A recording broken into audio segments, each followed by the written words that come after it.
All right, so Lauren, I was just mentioning our Fed survey, our CNBC exclusive Fed survey.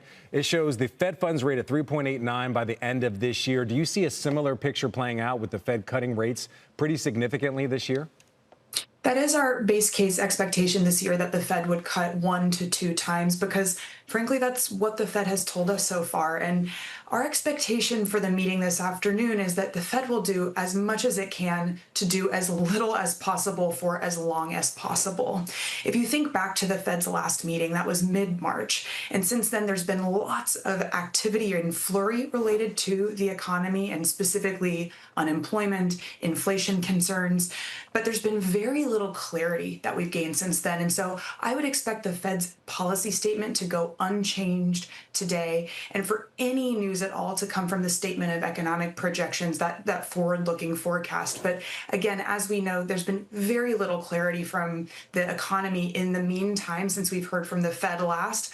I expect they'll do their best to say very little. You know, Lauren, it's kind of interesting that you said we got a little clarity. I think it's got even murkier. We have the Middle East situation, reciprocal tariffs due to a court ruling apparently being extended to July 31st before there's any real resolution. The president sending out letters, U.S. and China being unclear.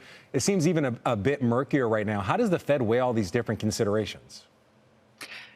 One key element to your question, Frank, is the reality that the Fed can only do so much to tackle things like changes in trade policy, changes in the political environment, geopolitics playing a bigger role in inflation expectations, as an example. And so the only thing that the Fed can do is look at its tools related to interest rates and decide whether it can move the needle on inflation expectations and on unemployment. That's why we expect very, very little to happen today. And our base case expectation, of course, not being in the meetings, is that the Fed is concerned about inflation expectations moving higher, even though we haven't seen that come back yet in the data over the course of the summer so far. And so it's an uncomfortable position for investors and for the Fed as well to have to wait and see how the data evolves, but we expect them to try to buy that time.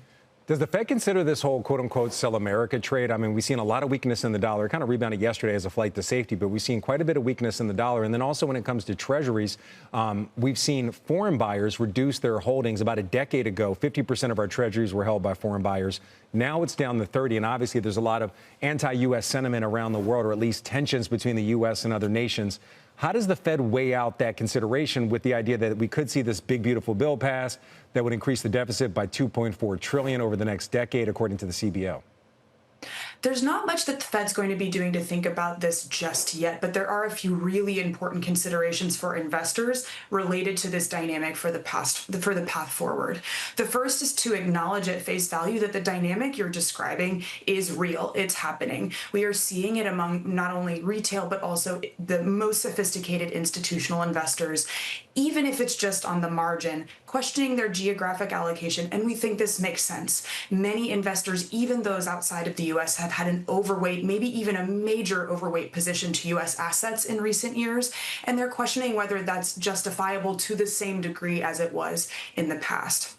The second thing I think that's really important about this question is the reality that the depth and liquidity of the U.S. markets, not only for treasuries and for the dollar, but also for private assets, is incredibly robust. There is still no alternative to the U.S. dollar, and so I do want to make the point that this transition we're seeing matters for flows. We think it matters for valuations, but it is marginal from a geopolitical perspective at the moment. And so the role that the Fed would play in the long term could be to act as a buyer of last resort, engage in financial repression with respect to maintaining some treasury market volatility. But we don't think that we're anywhere near that stage in sort of policy management of the issue. And so we anticipate that dollar depreciation will continue on the margin, and that treasury market volatility, especially in the long end, is a reality for investors.